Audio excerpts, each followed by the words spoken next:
একটা নতুন ভিডিও নিয়ে এসেছি, সেটা হচ্ছে যে কারোর যে কোনো ব্যক্তি আপনি আপনার ঘরে বসে তার ফোনটা কোথায় আছে ট্র্যাক করতে পারবেন। এটা আপনার ফ্যামিলির পরিবারের মানে বৃদ্ধ হোক, বয়স্ক হোক, দেখা হলো আপনার মা বাবা, আরও যদি আত্মীয় স্বজন আপনার যদি জানতে ইচ্ছা করে যে কোথায় গেছে, সেটা আপনি আপনার ফোনের মাধ্যমে কীভাবে ট্র্যাক করবেন সেটা আজকে দেখিয়ে দিচ্ছি। আর এই ভিডিওটা দেখে কেউ বাজেভাবে ব্যবহার করবেন না।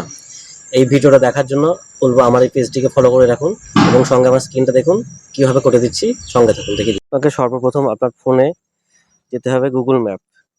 আমি আপনাদের দেখিয়ে দিচ্ছি, দেখুন এই যে ম্যাপে যাবেন। তো ম্যাপে যাওয়ার পরে এইখানে যে স্পিকারের পাশে নিজের নাম আছে, এখানে ক্লিক করতে হবে। এবার ক্লিক করার পরে ইয়োর টাইম লাইন লেখা আছে, ইয়োর টাইম লাইনের নিচে দেখবেন লোকেশন শেয়ারিং। এই যে লোকেশন শেয়ারিং, এটা আসার পরে এই কার্সারটা শেয়ার লোকেশনে ক্লিক করবেন।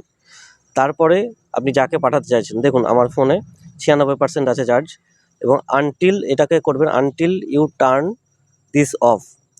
এইটা করে আপনার যাকে খুশি এখান থেকে নাম্বার চুজ করবেন, নিজের নাম্বারটা চুজ করে শেয়ার অপশনে ক্লিক করে দেবেন, তার ফোনে চলে যাবে এবং সে সেটা দেখতে পাবে।